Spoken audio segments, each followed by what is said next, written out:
Just when you thought that the lead to this show would be the Flyers' 6-0 loss at Toronto, boy oh boy did the Flyers throw us a curveball. Welcome back into Snow The Goalie, the only Flyers podcast, the People's podcast, the Players podcast, the Prognosticators podcast, and now, of course, the post Ron Hextall's tenure as general manager podcast. I'm Russ Joy, who you can find on Twitter at JoyOnBroad. Joined as always by the fantastic, the news breaking, the absolute best in the business, Anthony SanFilippo, who you can find on Twitter at AntSanPhilly. Anthony, it feels like Groundhog Day. I feel like the news of Ron Hextall's imminent firing was something that we discussed even last week. Odd things happening around here.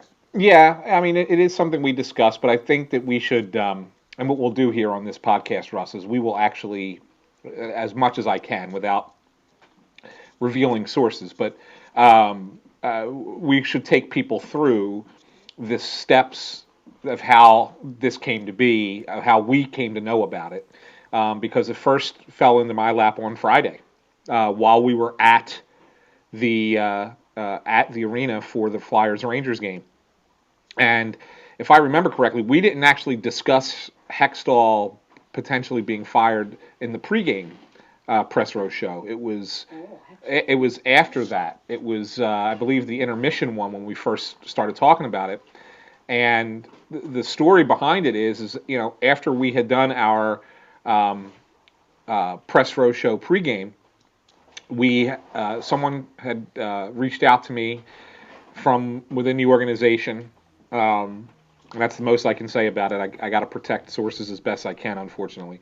But Kane said that you guys might be barking up the wrong tree as far as the coach. Maybe take a look at the general manager, and kind of outlined for me the process that was being undertaken in the potential to replace the general manager. I mentioned it to you during the first period. I believe it was during the first period, if I remember correctly. Yeah. And I mentioned it to you, and you were like flabbergasted that they would fire the general manager and not the coach. And I said, I know that sounds crazy. I looked at you and I said, Russ, I know that sounds crazy. But considering where I got it from, it had to be correct. It had to be true that this was at least being discussed, if not already, the wheels already in motion, which they obviously were at this point. They were already in motion at that time. And, it was asked of me when the information was given, again, in interest of full disclosure for our listeners, it was asked of me to not report it early, but I was given permission to speculate about it. So in other words, I couldn't put out a story that said Flyers are going to fire the general manager, but I could put out a story that says, is it possible that the Flyers are considering a change in the general manager position, and then kind of provide analysis to break that down. And so I didn't think it was appropriate to really do it following a 4-0 win. I thought that would kind of seem cheap, because the Flyers played a really good game on Friday. And I kind of thought, well, gee, this is kind of silly to put it in this story. And even though we actually discussed it, and you asked me questions around it, and I kind of, answered it just in generalities. But I did certainly answer those questions as possibilities on the intermission press row show. But I didn't want to write about it in the post game analysis, because I felt it was cheap to do it there. But after losing to the Maple Leafs 6-0, I felt like this is the right time to really indicate that the general manager is in trouble. And that's when I wrote it yesterday for the Sunday piece, and that post went up Sunday, probably just before the Eagles game. So I'm sure a lot of people might have even missed it. But it was there. Which is why I bumped it late last night. Yeah. As I was getting ready to go to bed, I thought, you know what, like, I don't know. Typically, the people who listen to our show or read your stuff on the site, there's almost this immediate reaction, and it typically comes out from plenty of people. And the fact that it didn't catch on, or didn't seem to catch on via Twitter, seems strange to me. So I was like, I'm going to put this back out there, and we'll see if anybody runs with it, because it felt like big news. And for the people who listen, I mean, there are certain levels to Anthony's excitement when a source comes through with something. There are certain levels to how seriously to take it, or how it needs to be handled. And when we were sitting down there on Friday, it was one of the weirdest moments, I think, that you and I have shared together, because we talked about the fact in that pregame press row show that, like, this is weird. Like, Holmgren being over there is a little bit interesting. Bobby Clark being there is also strange, and as something that we talked about, weeks ago. It was about 2 weeks prior to the end of the West Coast swing. We had seen Ron Hextall and Bobby Clark down in the bowels of Wells Fargo, having their conversation, and Bobby Clark saying, "I'll see you in 2 weeks," which coincided with the end of the West Coast swing. And we talked about at the time that was probably, we thought, based around the job the coach had done and any kind of changes that might be coming. So this whole thing just kind of felt like it had come full circle. Then there was the argument of, okay, well, it's a holiday weekend, maybe these guys all came back up to Philly to get together to like do their thing as a collective group. Like, sure, maybe that's a thing.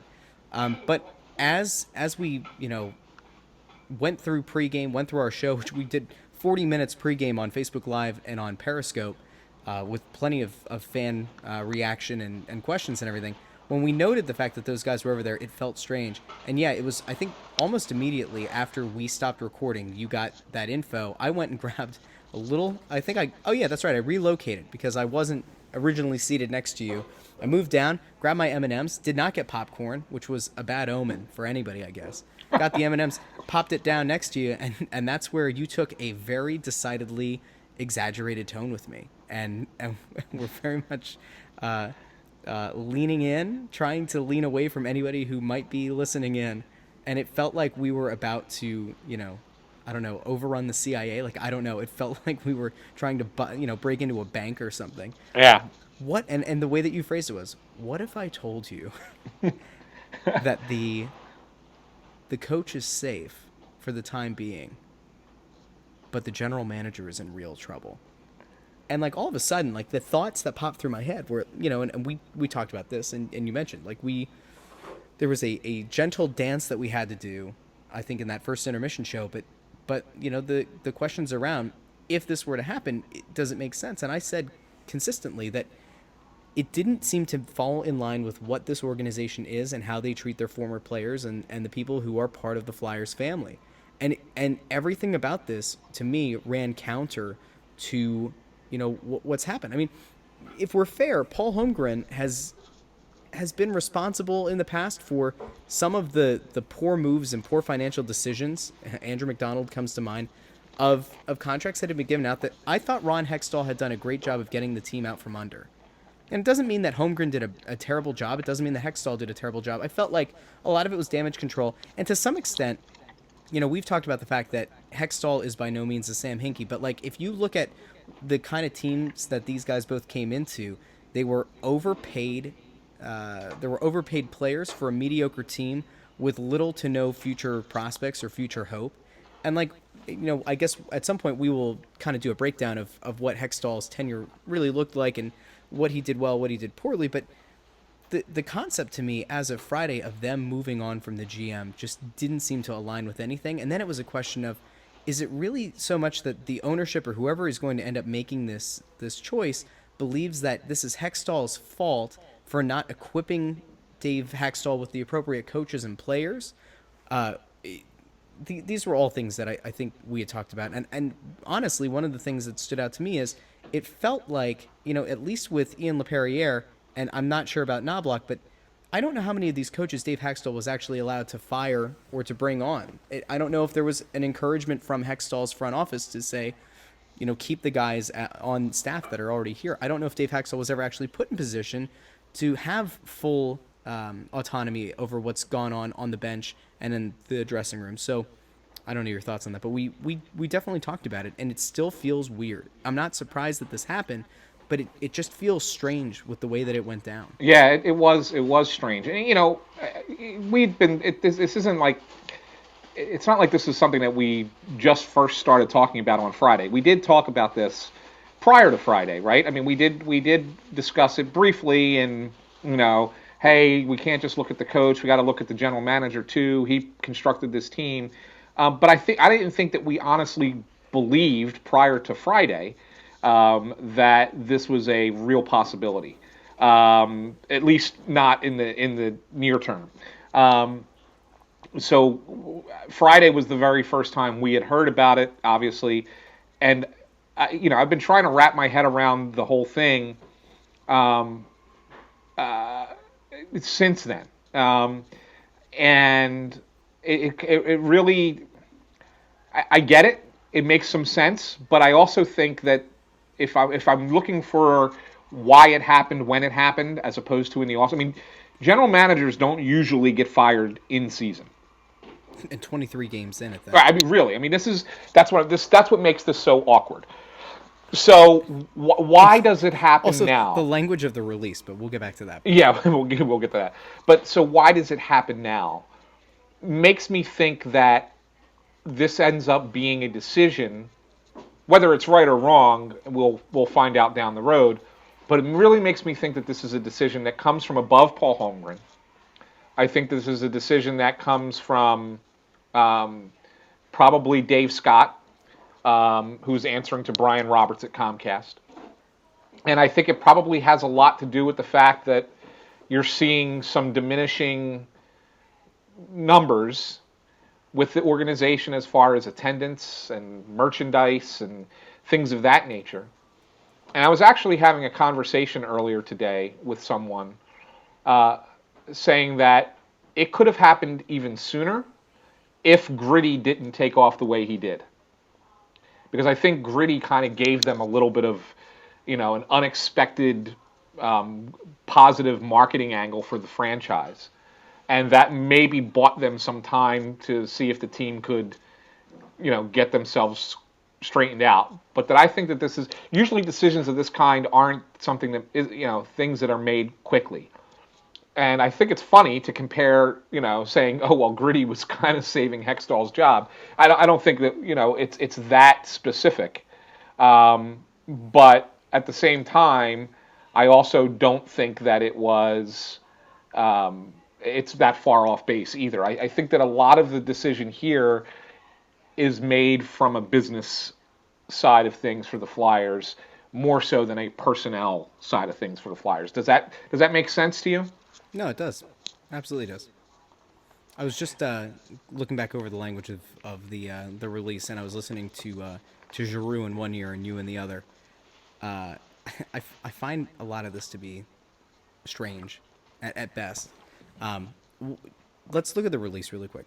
So, the wording of it, I thought there were a couple things that were interesting. Flyers president Paul Holmgren's the one who put it out to the people. Flyers organization has decided to relieve Ron Hextall of his duties as executive vice president and general manager. We thank Ron for his many significant contributions, but it has become clear that we no longer share the same philosophical approach concerning the direction of the team. In light of these differences, we feel it's the organization's best interest to make a change effective immediately. I've already begun a process to identify and select our next general manager, which we hope to complete as soon as possible. The thing that I think stands out the most is we no longer share the same philosophical approach concerning the direction of the team. And I think we need to break this thing down and talk about it from where did this thing go wrong for Ron Hextall?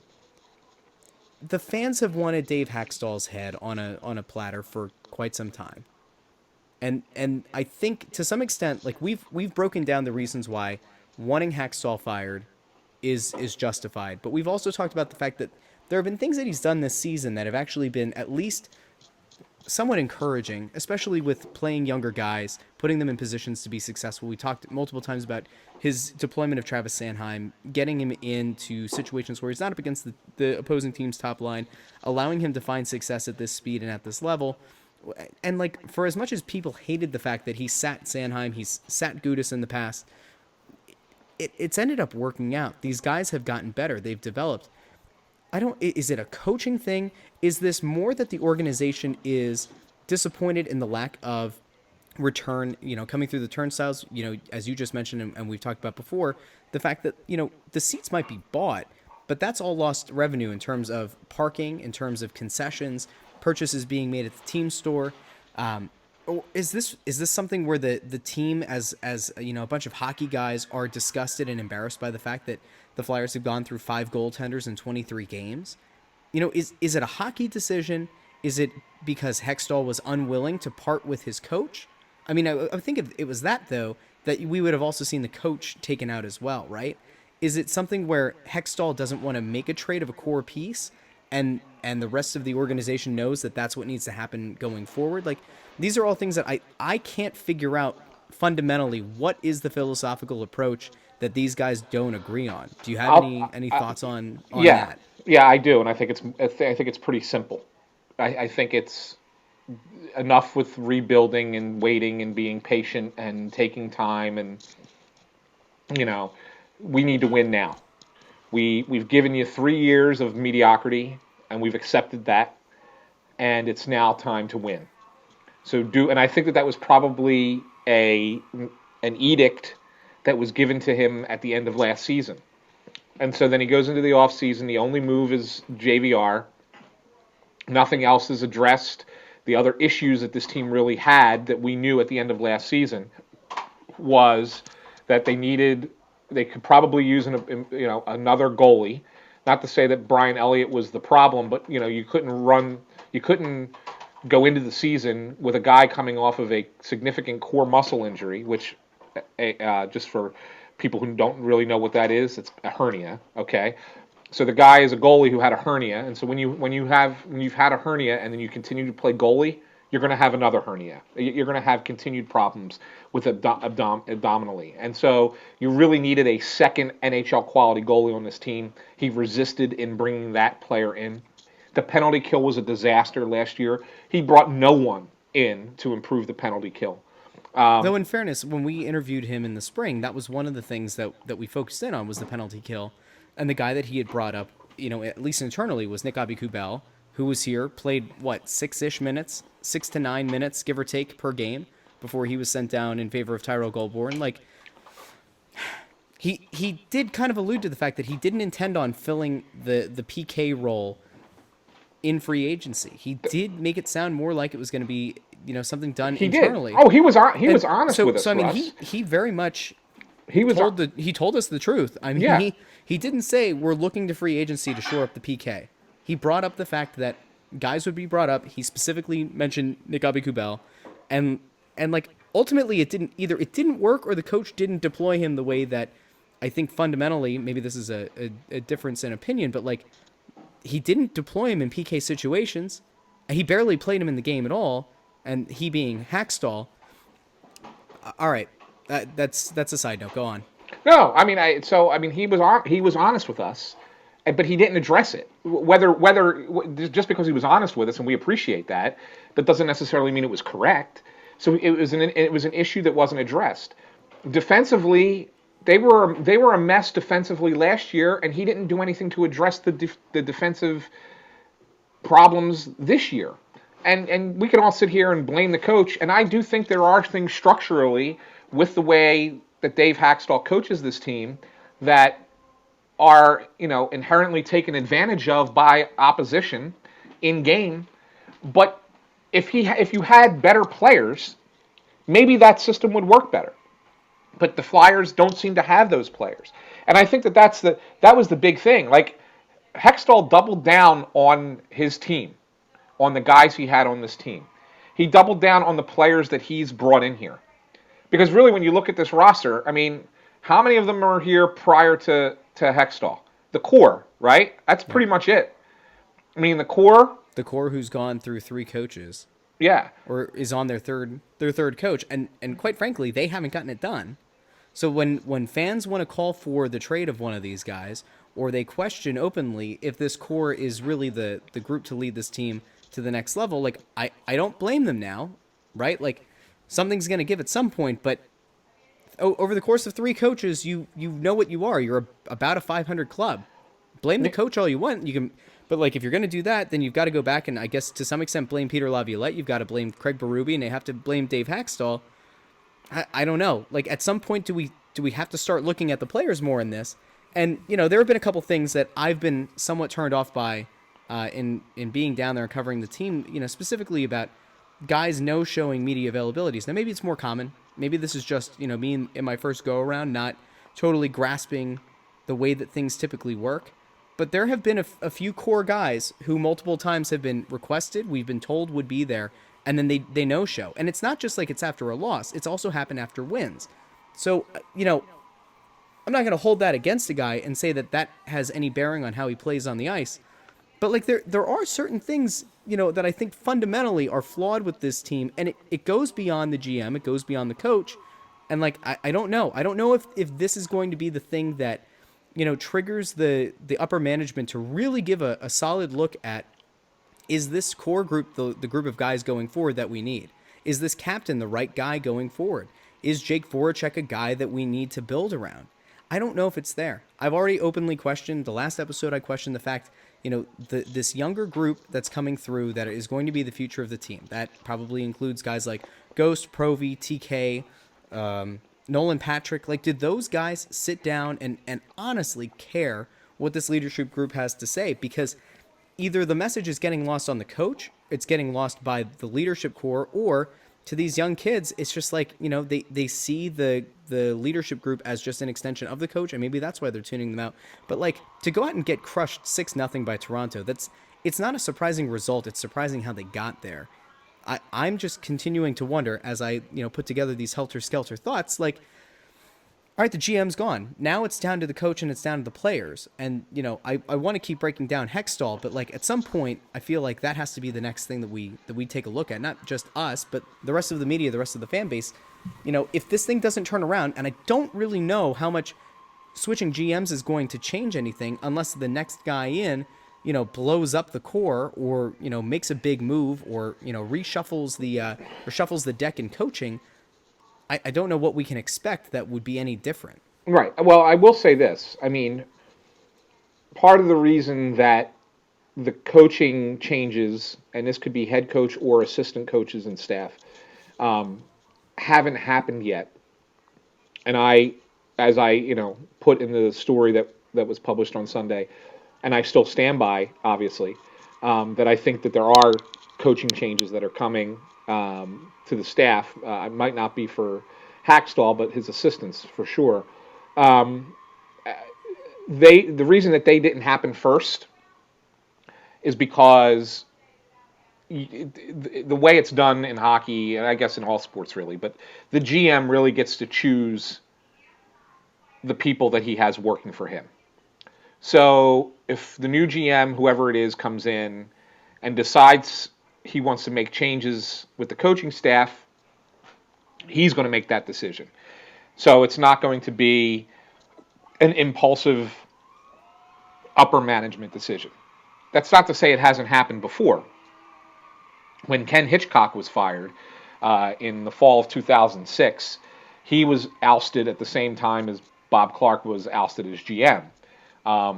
Ed Snyder didn't say that Bob Clark was fired. He said Clark resigned and that Hitchcock was fired. But the fact of the matter is, the truth of the matter is that Clark was also fired. Snyder was just protecting Bob because Bob was his baby in a lot of ways. Which is why the language in this release is so striking. Yeah, so that's what I'm saying. It's like I don't think, like, if they really wanted to replace both the GM and the coach, they would have done it simultaneously. Right? I mean, this would have been they wouldn't have just said, "Well, Hack, you stay in charge for now and we'll let the new GM fire you next week." Because then it's like, what the hell's going on with this organization? I think they would have done it in one fell swoop. But I do think that they're going to let the new GM, assess what is here and then make a determination. So that's why I think you're going to see the small changes with the coaching staff, but I think they're going to let the new GM assess Hextall for a bit before he makes a determination, whether Hextall stays as coach or if they go get somebody else.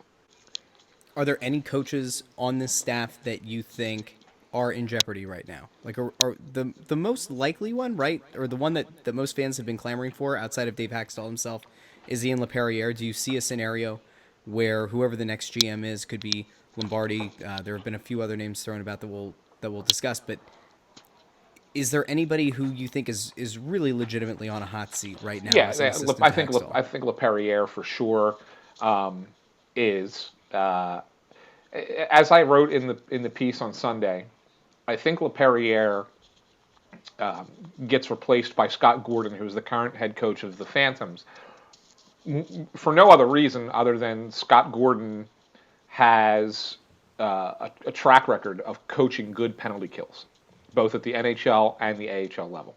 So I think that that's something that is likely to happen. And I think that the Flyers, I shouldn't say think, I know that the Flyers like Chris Knobloch, one of the other assistant coaches, and think that he's a good potential future NHL coach.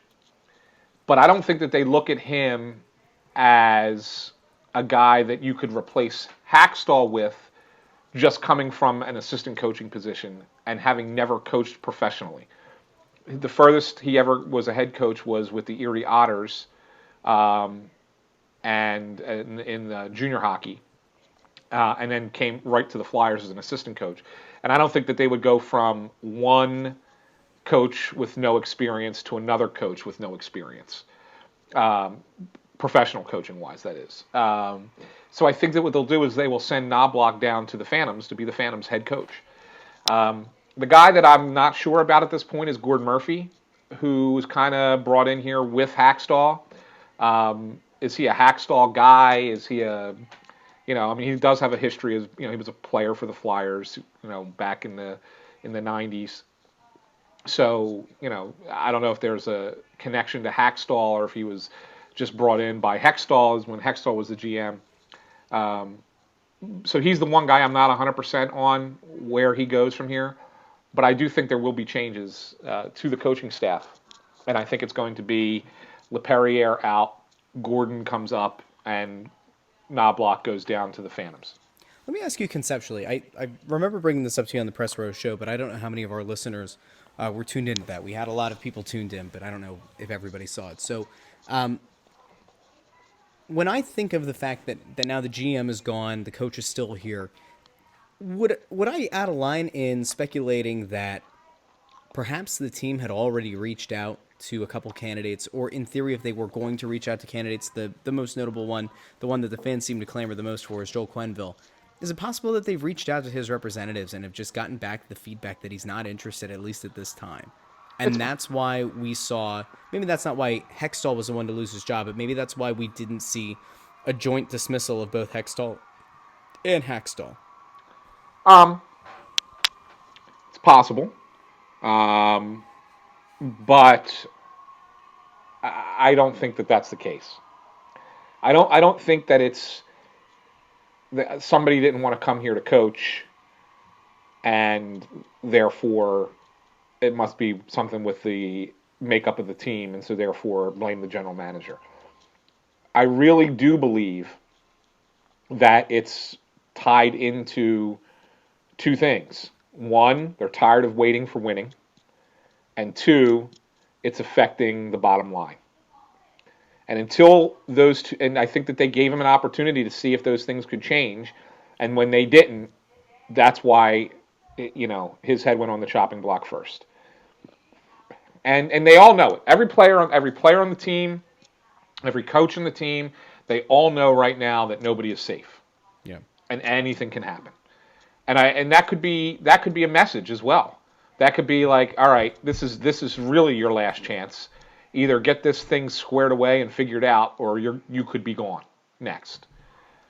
That makes sense. I don't think it has anything to do with not replacing Haxtall. If they really wanted him to make a move with the coach, I think they would have fired the coach at the same time. Okay. Yeah. I'm looking at the idea that everybody's got to kind of look over their shoulder. I'm looking at quotes today from Jake Voracek, which we were not down there for. We both have other jobs outside of covering the team. But Voracek today said it's surprising. Obviously, when someone's been fired, it's surprising. I don't know what to say. It's a tough one to make a comment on. He goes on to say, if you're in a position that you don't want to be like we are now, anything can happen. Is he going to be fired? Is there any, or is there going to be any trades? I don't know. It's not really my power. And then he mentions, I have a no trade clause. It can happen to anyone. What happens to Hexy can happen to me, can happen to any other guy. Obviously, it's something we've got to be aware of. It's not under your control. You just go out there and do your best. I think it's interesting that Voracek mentioned the no trade clause, almost as if, like, I don't know, like he has a little bit better job security or a little bit more of a control on what his future is than Hextall might have. I don't know. I'm looking and seeing Van Riemsdyk, who I think maybe a little bit more like the feeling that I'm getting from the players is that they don't really seem to care all that much that Hextall was sacrificed to the hockey gods.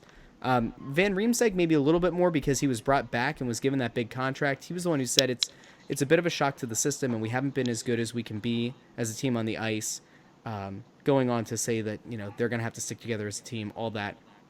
Hextall said, I feel a responsibility for what happened today. Nobody feels good about that in our room. That being said, I wholeheartedly also meant what I said earlier. I've got a job to do. My job is to get our team ready to go and play a hockey game tomorrow. It doesn't seem like there's anybody who seems personally affected by the dismissal of the GM, and it's not that strange, I guess, in the grand scheme of sports, to see players not caring all that much if a front office guy is let go. Like I mentioned before, I think maybe somebody like James Van Riemsdyk, who was signed over the summer to a pretty big deal, is going to have some level of thanks to the guy who brought him in for a big deal. Hackstall's quotes actually were a little bit more interesting insofar as it didn't seem like he went out of his way to thank the GM for hiring him in the first place. He does mention the fact that he's not going to look over his shoulder. He never has, he never will, or never does. It just kind of seemed like the team is oddly trying to rally around the fact that they can go out and control their destiny. But like, where's that effort been all season, right? Like, what is it? Half of the games this season, the Flyers have allowed 4 goals or more. That doesn't sound like a team that's constantly locked in and worried on the task at hand in the current game, or looking merely to the mantra that the next game is all that I'm focused on. It's not the next 2 or 3. I don't know. This team just kind of seems all over the place, and I well, they are. It doesn't That's seem the like, thing, Russ. They are all over the place. It doesn't seem like anybody's really shedding a tear for Hextall. I don't know. This is just weird. The whole thing is strange. It feels all disconnected, all discombobulated. I don't like it. I don't like any of this. Well, I'm a little discombobulated too because I don't think Jake Voracek has a no trade clause. And you read that quote. Are you sure that's from Voracek? Because yep.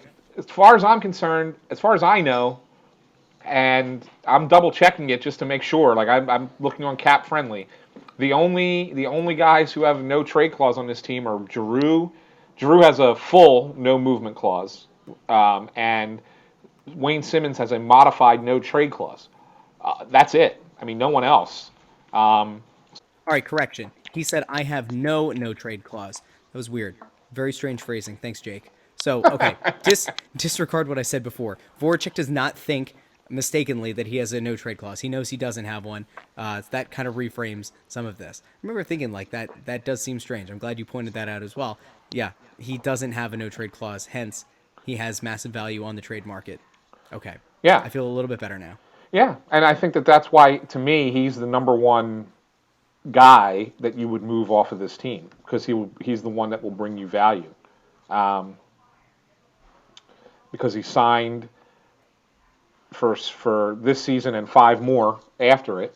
Mm-hmm. And even though he's got a pretty big dollar figure at $8.25 million, by the end of this contract, that will be a bargain price, and or bargain cap hit rather. I'm not sure how the actual dollars break down for each year of his salary. Like I don't know how they actually break down. But that the cap hit is 8.25 each year. Actually, I'm looking at it right now. So here you go. So his base salary this year is 7.25 with $2 million in bonuses. Okay. Same thing next year. 2020, 2021, his actual salary is 2.25 with 4 million in bonuses. Okay.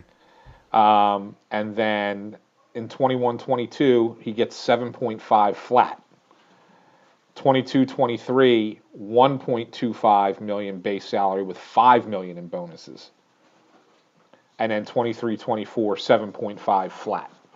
And I guess the reason that they do that is that it's a way to say, we'll pay you this amount of money, but if you allow us to spread it out, we'll give you a longer term so that our annual average value of your cap hit comes down.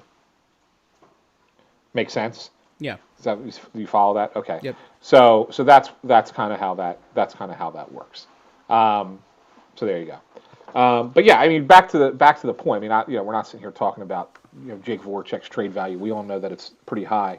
The fact of the matter is that no one is safe at this point. We don't know where the organization is going to go next.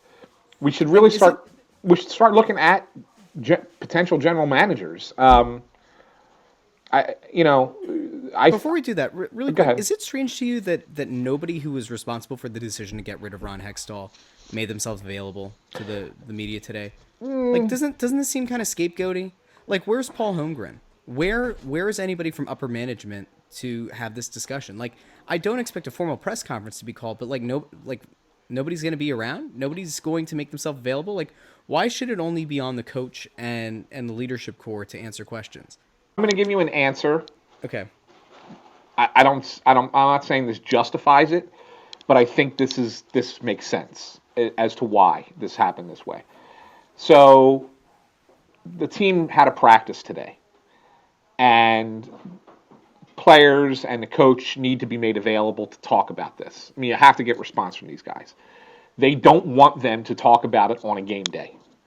And if you wait till tomorrow for the players and the coach, now you're interrupting the game day routine. And the reason I say that is because if you make the announcement today and Holmgren is going to speak, then the media is going to be, that's all the media is going to want to worry about. They're going to want to worry about the who, the where, the why, the how. Holmgren and Dave Scott, those are the guys that they care about, right, for this story. So the players and the coach become secondary. And then you don't want to have them talking about it on a game day. So you basically say, let them get the player and the coach today.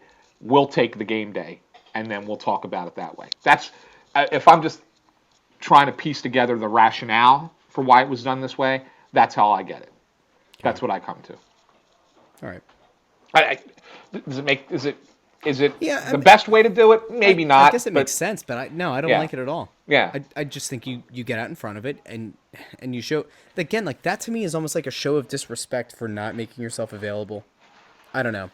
I feel like the organization has been so tone deaf this year in a lot of different ways. And we've had multiple season ticket holders either tweet at us or tweet at the team and tag us in it that we have multiple season ticket holders that are claiming they're going to get rid of their season tickets. We've had multiple season ticket holders say that this year has been the most disappointing, as evidenced by the fact that nobody wants to buy their tickets to a single game. The value that they're getting for it is the least amount of money they've gotten in recent years.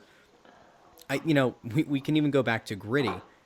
Having a mascot, great, but like people, for as much as people like Gritty, I think they'd rather see a winning hockey team. Oh, great. Right? And so I feel like there's this strange disconnect that's existed between the upper edges of the organization, even with the coach, all the way down, to the clubhouse leaders and I guess to some extent to the fans. There's a cognitive disconnect.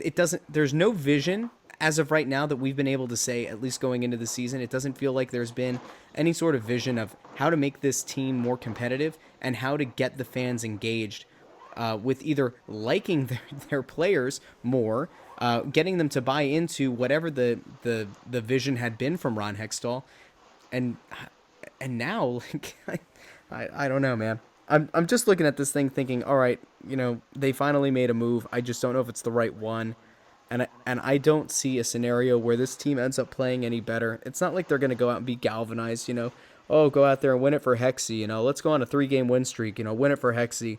He got axed for our mistakes. Like I don't see it. I really don't. I feel like it's just as likely that the team goes out and lays an egg tomorrow as it is they go out and have a decent performance. Yeah, well, I mean, and I don't disagree with you on that because I will tell you that if you go back, I mean, I remember first games of a lot of coaches um, were terrible. The team just got obliterated. It's when there was a coaching change in season. Like I remember when I think it was when Lavi came in. I think his first game as coach, they got blown out. I think it was 8-2 by Washington. And he was replacing John Stevens, who was a well-liked coach by the players. And I think that was an example of the team not, it just wasn't right. I mean, the team, they came out and they got their butts kicked. And I think when Lavi was fired and Berube replaced him, I'm pretty sure that first game was also a bad result as well. So it tends to happen. Like the players don't respond necessarily well to change. Yeah. And so I don't disagree with you there. And I think it really depends on who the new GM is as to what the approach is going to be. Do you bring in a general manager who's going to come in and say, yeah, the way I look at things, it's going to take another couple seasons to get this right, or do you bring in a general manager? That can't happen. Or do you bring? It fundamentally can't happen. Or do you bring in a general manager? Well, I mean, the guy could come in, whoever it is, could come in and say, yeah, there's a lot of holes that need to be filled here, and I will do them as fast as I can, but I can't promise you that they're going to be done right away. I mean, and that's fair, I think it's fair, but like if they bring somebody in who says like it's going to take 2 years to turn this around, then like what difference is that than what Ron Hextall was giving you? Like if upper management was unhappy with the fact that there's not winning going on right now because of promise of like what could happen down the line, wouldn't it make more sense that your next hire is going to try to go out and maybe make the Nylander move, right? Or like try to do something to get some kind of lifeblood back into this team? I mean, I don't see any kind of a plausible scenario where the next guy in doesn't blow something up and do it pretty quick. Yeah, well, otherwise, okay, you've gotten the headlines now. You now have, the casual fan coming back in and saying, wow, I can't believe they got rid of one of their own, which I think is going to be more of the overriding sentiment or mentality here from casual fans is, wow, hold on. Not only did they get rid of Hextall, but like you read the press release and it doesn't feel right. It feels like there's a little bit of, I don't know. It feels like somebody's jaded in reading the wording of it.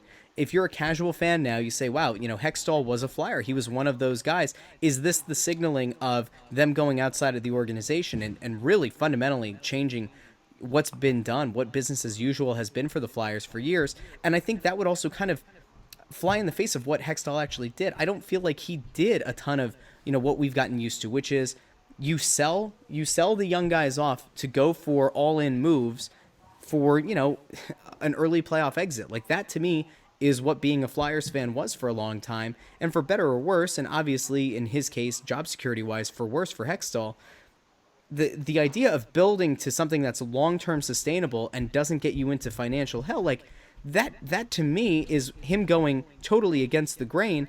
So I don't know. It's almost like if you go with somebody who's fundamentally different than that, you're actually just going back and running back what this team and this organization had been for 10 years, right? Like, it's like you're going to clean house, but it's really going back to the old ways. That's at least the way that I view it. Maybe I'm wrong. Yeah. Well, the other thing I was going to say was the other option is just that the guy that they bring in here is a guy that's like, okay, I think we can get this turned around quick. Let's go, and then tries to turn it quick. And that's so, like, the other option. Trading like young guys, like trading Sanheim for like a vet who's got 8-10 years in the league that they think is going to be a better impact, top 6 forward or something, and like that's going to be the move. No, I'm not saying that at all. I'm just saying that I think that, it really, that's what I'm saying. We have to wait to hear who the general manager is and what his philosophy is before we can really determine what he's going to try and do. Maybe he sits there and says, I think we have a lot of the pieces we need. We just might need 1 or 2 more, and we might have, we might be able to figure it out, and this is how we're going to do it. And yeah, and we'll take it from there. I mean, that's kind of where it's at, And so I really can't say one way or the other until we really see who the next GM is and what he has to say. All right, let's take a look. Who are, let's say, two or three of the top most likely guys to replace Ron Hextall? They already have one in house, perhaps two, if you include Pryor as somebody who could potentially get a look, maybe, right? Yeah. And Dean Lombardi is here, who Hextall had previously served under out with the LA Kings. Those guys are within the organization. There are a couple from outside as well. Yeah, I think Dean Lombardi is the leader in this race. I guess the hard thing with him is, do you accept the job to replace the guy that you mentored to get the job that he got? I mean, when you think about it, I mean, Dean Lombardi took over the GM. Dean worked for the Flyers years ago in scouting, got the gig with the Kings as their GM, brought Hextall out to LA. If remember, it was the whole Flyers West thing, like all the people that they were bringing out there, John Stevens and Terry Murray, and traded for players that played for the Flyers. It was the whole Flyers West thing. But he brought Hextall there to, be his apprentice in a lot of ways. And they won 2 Stanley Cups. And then Hextall gets a gig on his own. And now if you're Dean Lombardi, Hextall rehires you after you get fired from the Kings as a senior advisor, which is just pretty much an easy paycheck. Do you then take the position to replace that guy?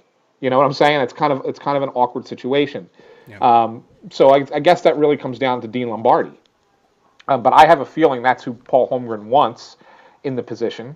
He wants a GM who has won Stanley Cups recently and knows how to, succeed with a team. And this is why I think has a step up over most of the other guys. The LA Kings were at the forefront of the analytics movement in hockey, and Dean was the GM who oversaw building a team to win a Stanley Cup, rooted in a lot of those advanced statistics like Corsi and expected goals and high danger chances and the like. And I think that if you look at that and say, well, this guy won 2 Stanley Cups with a team that is built that way. The Flyers are certainly built that way. They're lacking in goaltending. They're lacking in a little bit of team defense, and they're lacking in grit. I mean, I hate to use that word, but they don't play hard. Like, they don't play a hard physical game, and that's missing. So, do you say to Dean, find us those things and make it work with what we have, because we do think that there is something here that could be successful? Then maybe Dean says yeah, and that's what Paul Holmgren wants. If Dean Lombardi decides nah, he doesn't want to be part of that, and doesn't think it's feels kind of weird about it, then you look outside the organization. If I don't think Chris Pryor is the guy either. I know that he eventually wants to be a GM somewhere. I don't think he is the guy right now, because I don't think that he would come in and just suddenly have the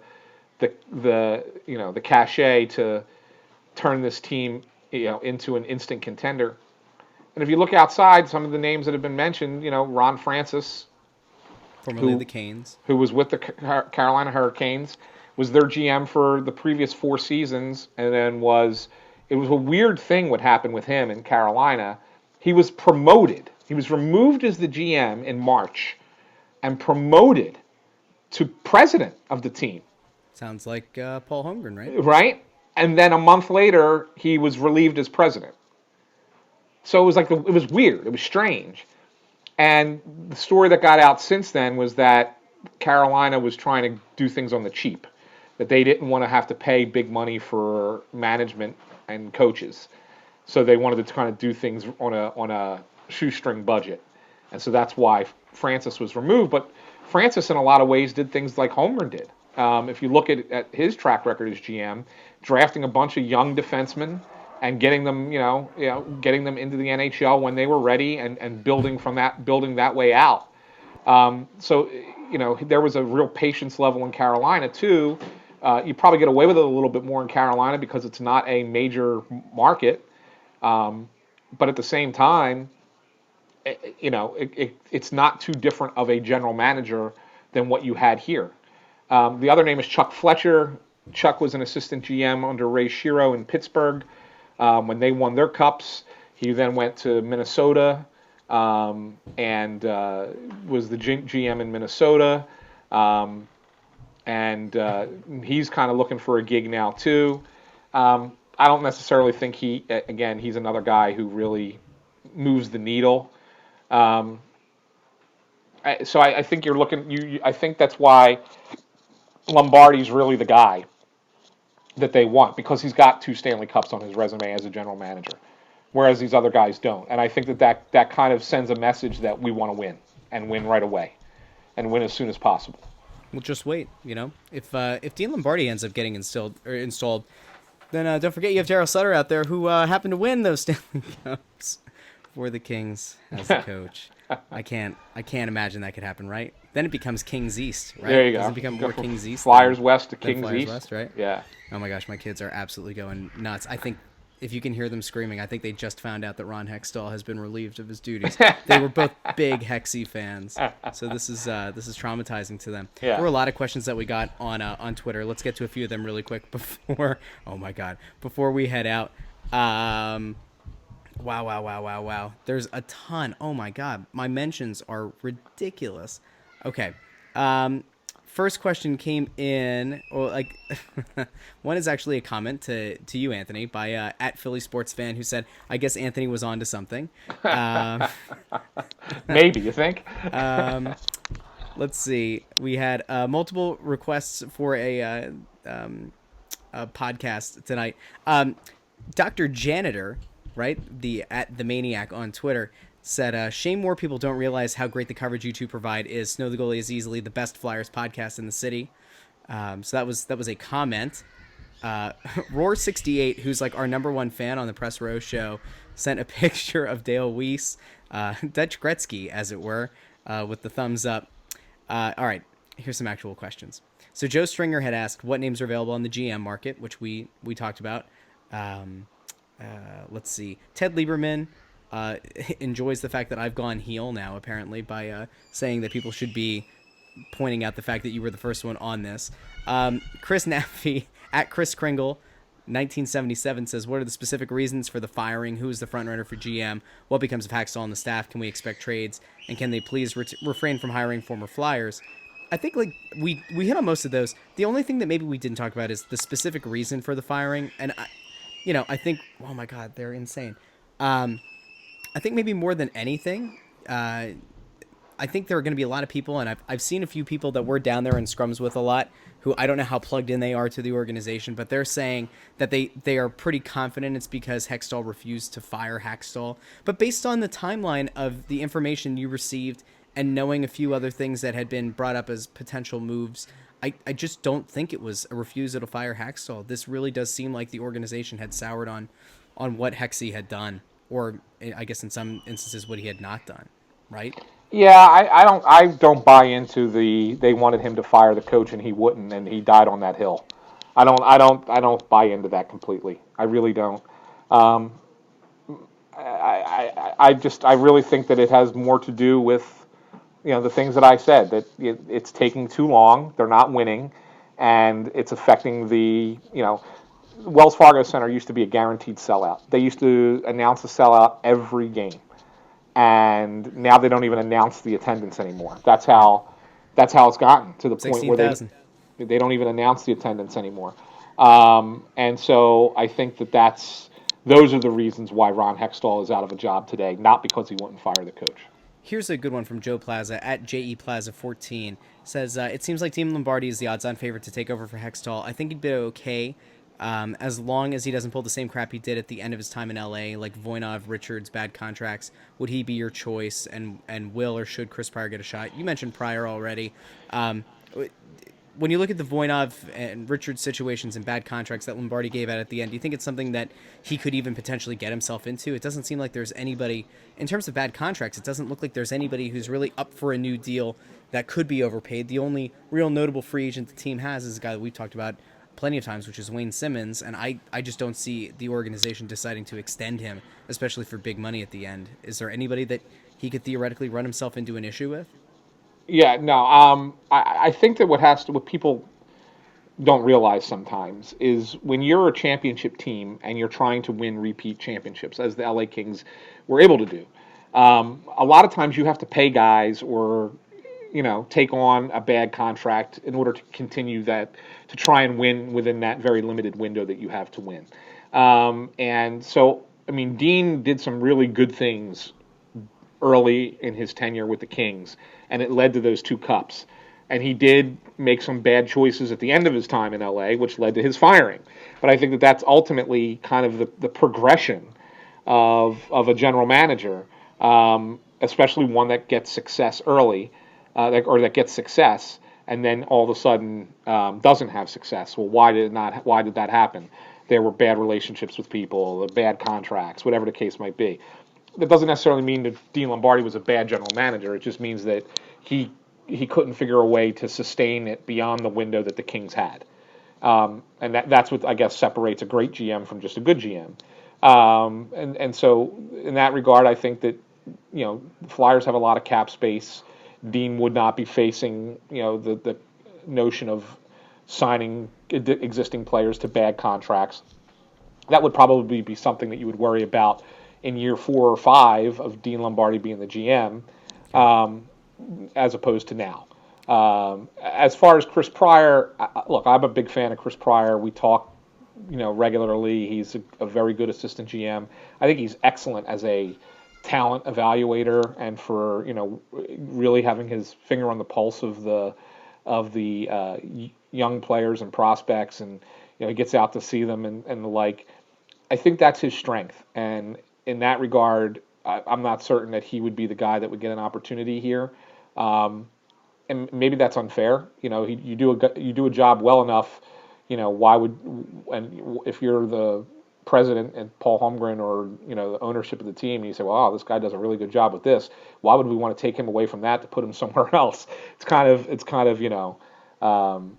kind of a disappointing situation where you're too good at what you do to be worth going being moved into some other way.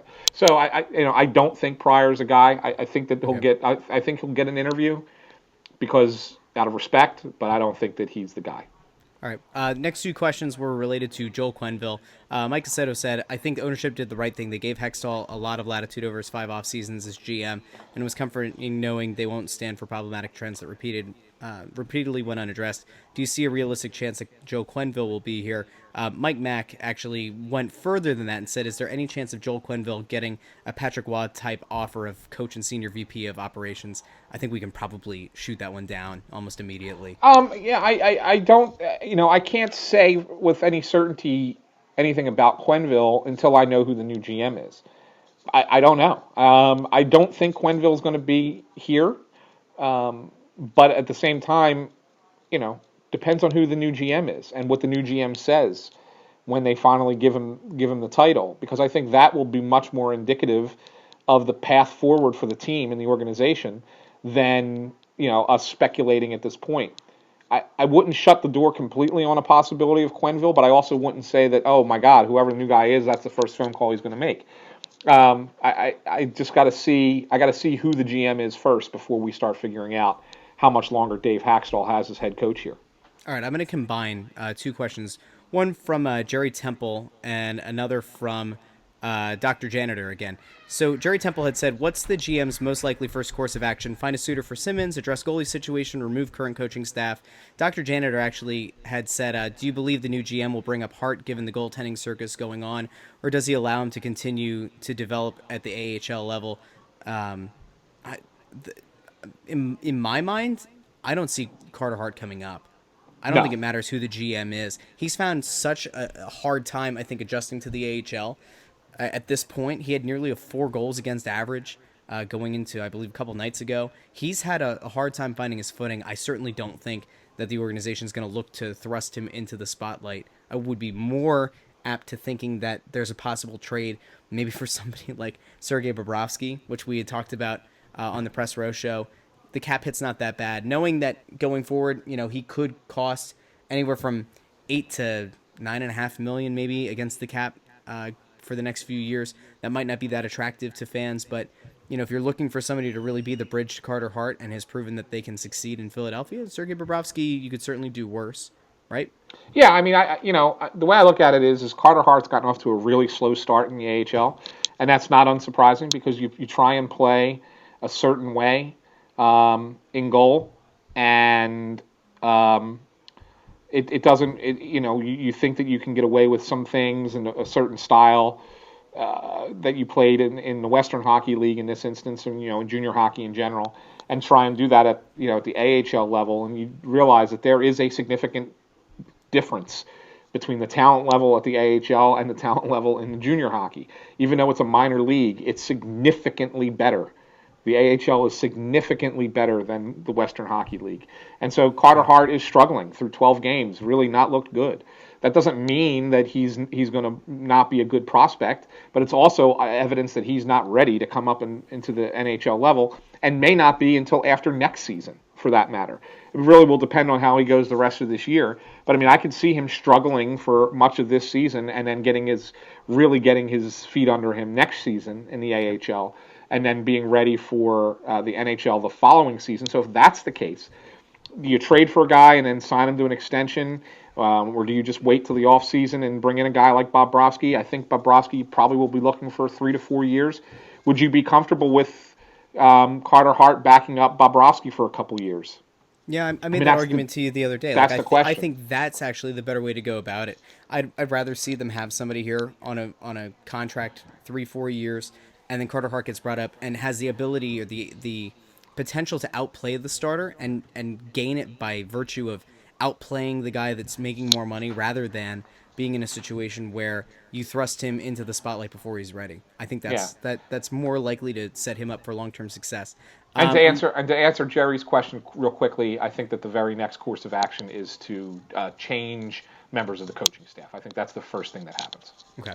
Adam Graff asks, any truth to the idea that Pronger will come back to the organization either as an assistant GM to learn under Lombardi or take over the show on his own? Can't imagine that he comes in and takes over right away. Right. But there has been talk that, Pronger wants to get into management and that he's looking for like an assistant manager role. Could I see him coming here? Yeah, I could. I mean, Paul knows him really well. Dean knows him really well. I think that that's a potential possibility. I'm not saying it's better than 50% by any stretch of the imagination. This is purely speculative. I have no insight to this, but I do know other than knowing that Pronger wants to get into management, and I think that it's certainly something that could happen, but I don't necessarily believe that it will, at least not right away. Okay. Last question that I think we can get to before my house implodes is by hashtag Fire Hextall Tour 2018 at Ed Cal, who says, would this experiment have possibly had a different result if Hextall went with a more veteran coach like he did in LA? Yes. I mean, it absolutely could have ended up differently because I think you would have seen less patience with the way things have been going and from the coach. Not, I think the frustration that everybody had was that there was no change was made and that it was the same thing night after night. And that's not just the general manager, it was also the coach. But I think if you brought in a more veteran coach wouldn't have sat there and been as patient with what they were doing. They would have tried something new a lot sooner. And it could have blown up or it could have brought more success. Either way, I think it would have been a different outcome and a different result and affected Ron Hextall, how he was perceived as a general manager one way or the other. Okay. All right. Anything else pressing that you wanted to get to that we didn't hit on? I think we probably covered everything, right? Yeah, I think we got everything. Real quick before we go, we do have 3 new iTunes reviews with 5 stars. We're only going to go with 1 today. We'll spread the other ones out for we got 3? the next show. Do you want me to read all 3? Holy you know what? Because we might end up getting some new ones after this episode. So, go 3. First one is by E Young 3888, the Only Flyers podcast. Not really. 5 stars. Love the pod. Keep it up. Tom 3 Putt. Philly passion balanced with objectivity. Ooh, I like that title. So unlike traditional Philly sports talk, Anthony and Russ have realistic expectations to go with their passion for the team. As a lifelong Flyers fan, I enjoy the nostalgia and behind-the-scenes stories. Soldier on, boys. The cup drought will eventually end. Here's hoping, Tom. And finally, this one's are sad. are you passion and I'm objectivity? Is that how that works? I don't know, man. I think we're both a little bit of both, right? And then the last one by Hexfly27. I hope that's not a reference in any way to the now departed Ron Hextall. The review went up. Let me check the date. It went up yesterday. Second best Flyers podcast. How's that possible? We're the only Flyers podcast. Whatever. 5 stars. Anthony is great, a little arrogant, but provides great insight and is knowledgeable about the team and players. Russ is good. I would just ask that he shortens his tangents. He will just keep going all over the place. That's true. That's part of the beauty of Snow the Goalie. So, in other words, what he's telling me is I need to back off a little bit and find a way to prevent you from going on too long. Got it. You need to prevent me from ranting, and you also need to be more humble about the fact that you were literally the only beat writer in this town who called their shot as early as last Friday, and it happened. Everybody else was looking for Hextall to be fired. Everybody else was writing stuff up about how can the coach survive. Everybody else, if they even had begun to hint at Hextall, it was merely, he'll only lose his job if he refuses to fire Hextall, which is certainly not what we have gleaned from the situation. So, you know what? I think you have the right to be a little bit more braggadocious than usual, Anthony. You are the one who nailed it. You were right before anybody else. And that, my friend, is why you're the best in the business. So, thank you, my friend. So for Anthony, the undisputed #1 beat writer in the city of Philadelphia for Philadelphia Flyers hockey, you can find him on Twitter, as always, at @SanFilly.